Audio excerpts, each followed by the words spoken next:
4월 3일 금요일 금요 기도회를 시작하도록 하겠습니다.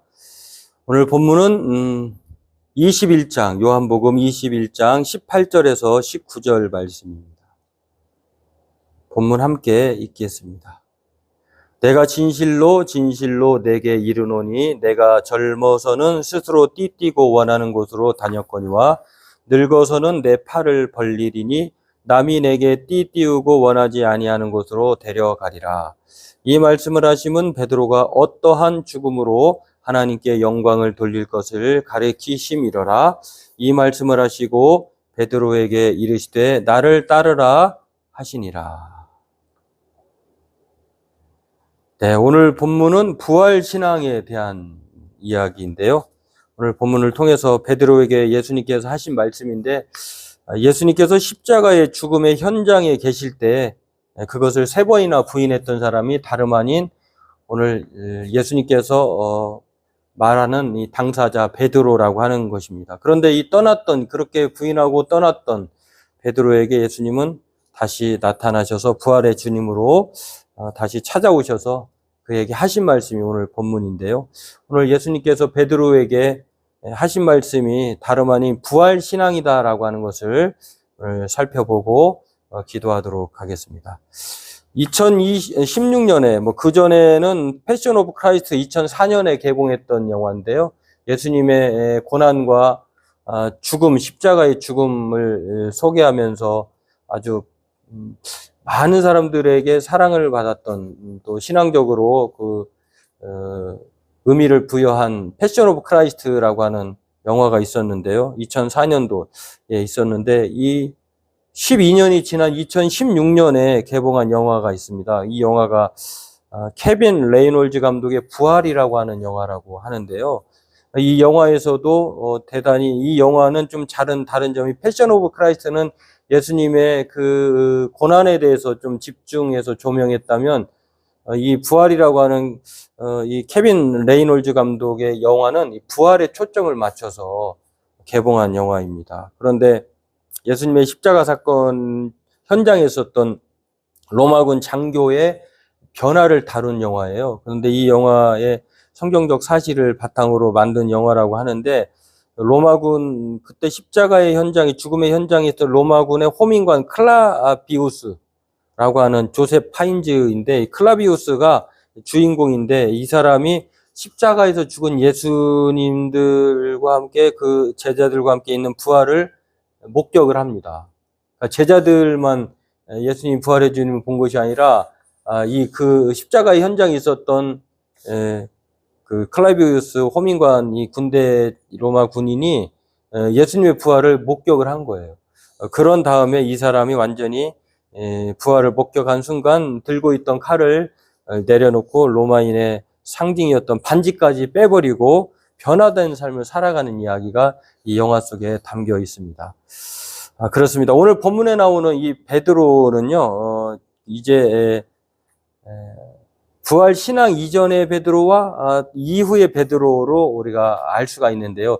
부활의 주님을 만났을 때는 대단히 호기롭고 대단히 용감한 사람으로 비춰지지만 실제로는 비겁하고 배반의 상징으로 나와 있습니다. 실제로 예수님이 십자가의 죽음 앞에 그 현장에 있을 때에 그는 뒷걸음치며 또는 말로 예수님을 부인했던 사람이 바로 베드로였습니다.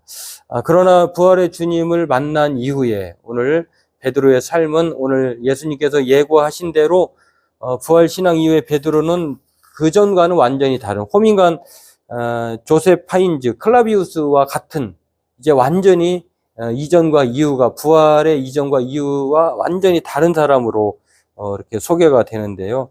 부활하신 주님을 만난 이후에 그의 인생은 그렇게 완전히 달라졌다라고 하는 것입니다. 그런데 이제 예수님의 말씀처럼 베드로는 오늘 본문에 말하고 있는 것은 젊어서는 띠를 띠고 다녔다라고 하는 것입니다. 그러니까 자기 마음대로 원하는 곳으로 다녔지만, 그러나 늙어서는 그는 이제 원하는 곳이 아니라 자신의 팔을 벌리는 예수님과 동일한 삶을 살 것이다라고 하는 말씀을 예수님으로부터 듣게 됩니다. 참, 부활 이전의 삶을 저는 젊어서의 삶이라고 봐요. 이 베드로가 젊어서의 부활 이전의 삶은 자기가 원하고는 대로, 바라는 대로, 자기 생각대로 그렇게 살았지만 그러나 늙어서는 부활의 주님을 만나고 난 이후의 삶은 내 팔을 벌린다고 하는 것은 예수님이 팔을 벌려 십자가에 못 박히셨듯이 예수님의 길을 그대로 걸어간다는 것을 말해 줍니다.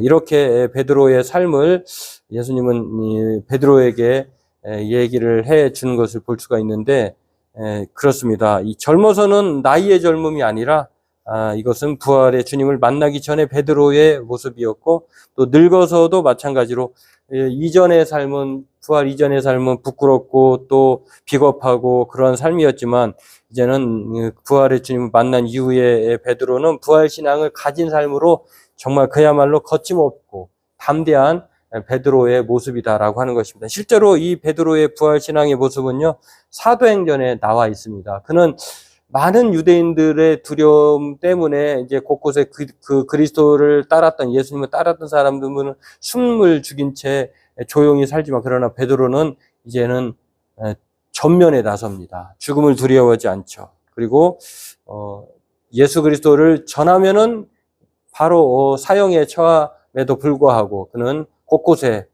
금과 은은 없지만 나사렛 예수 이름으로 일으키기도 하고 안진병을 일으키기도 하고 또 감옥에 들어가기도 하고, 이렇게 완전히 변화된 사람이 베드로라고 하는 것입니다. 무엇이 그를 그렇게 했을까? 바로 부활신앙이다라고 하는 것입니다. 오늘 이처럼 이 부활신앙은 한 사람의 인생에서 절대적으로 중요하죠. 아니, 부활신앙을 가진 사람이 이 세상을 살면서 어떠한 두려움이 있겠습니까? 죽어도 산다고 하는데, 살아도 영원히 죽지 않는다라고 하는데, 이러한 이 부활신앙을 이제는 베드로가 예수님을 통해서 갖게 되어서 십자가 현장에서 도망쳤던 베드로가 아니라 이제는 더 죽음의 소굴로 들어가는, 순교를 각오하고 역동적인 삶을 사는 베드로로 바뀌었다라고 하는 것입니다. 부활 신앙이야말로 우리를 그렇게 담대하게 하는 거죠. 우리는, 저와 여러분들도 이 베드로의 모습이 부활 신앙을 통해서 완전히 급변한 것처럼 이 예수님의 부활이 바로 우리에게도 이 부활 신앙을 가진 사람들도 이 변화된 베드로처럼 우리를 변화시킨다라고 하는 것입니다. 저와 여러분들도 이것을 기억하고 예수님은 자신의 부활이 헛되지 않기를 바라십니다. 그것은 부활 신앙을 가졌다고 하면서 변화가 되지 않는다고 하면 이것은 예수님의 부활을 헛되게 하는 거죠. 부활은 변화를 얘기하는 것입니다. 그러므로 저와 여러분들도 예수님의 부활이 헛된 부활이 되지 않으려면 오늘 이 베드로처럼, 또 영화 부활의 영화에 나오는 그런 로마의 장군인 그 클라비우스라고 하는 호민관처럼 완전히 변화된 삶을 사는 것이다라고 하는 것입니다. 바라기는 저와 여러분들도 우리의 부활은 헛된 부활이 아니라 영광스러운 부활인 것을 생각하면서 예수님을 통해서 부활 신앙을 갖는 사람들은 죽은 자 가운데서도 다시 살아남을 입을 뿐만 아니라 예수님이 그러한 첫 열매가 되셨기 때문에 우리도 그렇게 예수님과 같은 그 과정을 또 그 길을 걸어가게 된다라고 하는 것입니다.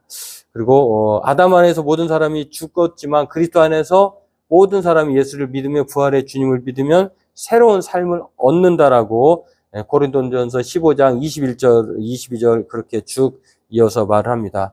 그러므로 부활의 신앙을 가진 사람들은 어떤 삶을 살아야 되느냐? 변화된 삶을 사는 것인데, 그것은 항상 주의 일에 힘쓰는 자들로 살아가는 것입니다.